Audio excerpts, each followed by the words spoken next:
আসসালামু আলাইকুম everyone, welcome to my channel recipe by Cynthia's mom. আজকে আমি আপনাদেরকে বেগুন ছাড়াই বেগুনি করে দেখাবো। আশা করছি আমার আজকের এই সহজ রেসিপিটি আপনাদের কাছে ভালো লাগবে। ভালো লাগলে লাইক, কমেন্ট, শেয়ার করতে ভুলবেন না। সাথে আমার চ্যানেলটি সাবস্ক্রাইব করে চ্যানেলের সঙ্গেই থাকবেন এরকম নিত্য নতুন আরও রেসিপি দেখার জন্য। চলুন দেখে নেওয়া যাক আজকের রেসিপিটি। এর জন্য আমি এখানে একটা মিক্সিং বোল নিয়েছি। এবার এর মধ্যে 1.5 কাপের মতো বেসন দিয়ে নিলাম। স্বাদ মতো কিছুটা লবণ দিয়ে নিলাম। হলুদের গুঁড়ো দিয়ে নিলাম 1 চা চামচে কিছুটা বেশি হবে।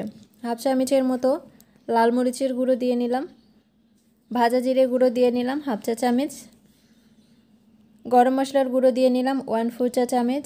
এবার শুকনো উপকরণ ভালো মতো একটু মিক্সড করে নিচ্ছি। আমার মিক্সড করা হয়ে গেছে। এবার এর মধ্যে অল্প অল্প পানি দিয়ে একটা ব্যাটার তৈরি করব। খুব বেশি ঘন বা খুব বেশি পাতলা হবে না, এরকম করে ব্যাটার তৈরি করে নিতে হবে।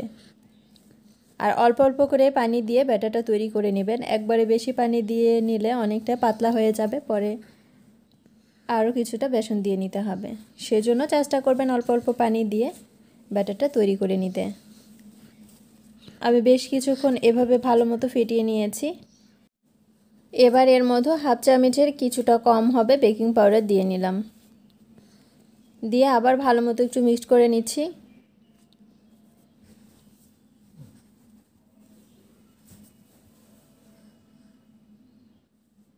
এবার এর মধ্যে আরও কিছুটা পানি দিয়ে নিলাম। দিয়ে ভালো মতো মিক্সড করে নিয়েছি। আর আমার ব্যাটারটা তৈরি করা হয়ে গেছে। কিভাবে বুঝবেন ব্যাটারটা তৈরি করা হয়ে গেছে? এভাবে আঙ্গুল দিয়ে যদি দেখেন হাতের আঙ্গুলে লেগে যাচ্ছে, তাহলে বুঝবেন এটা তৈরি করা হয়ে গেছে। এবার আমি এটা এক সাইডে রেখে দিচ্ছি।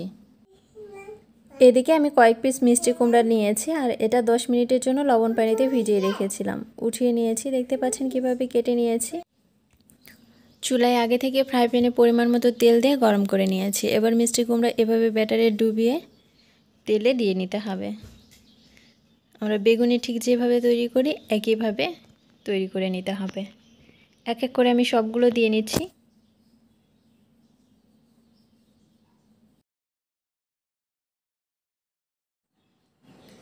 এবার একটু এক এক করে পলটে নেব।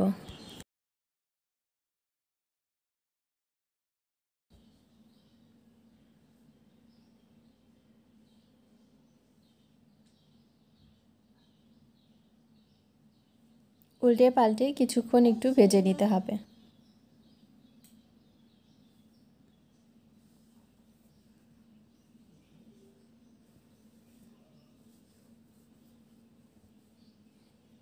আমার এগুলো ভেজে নেওয়া হয়ে গেছে। এবার আমি উঠিয়ে নিচ্ছি।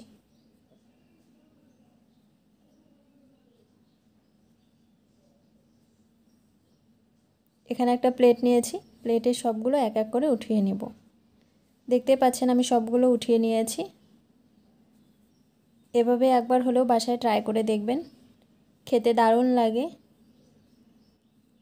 আবার দেখা হবে নতুন কোনো রেসিপি নিয়ে। সে পর্যন্ত সবাই ভালো থাকবেন, সুস্থ থাকবেন। আল্লাহ হাফেজ।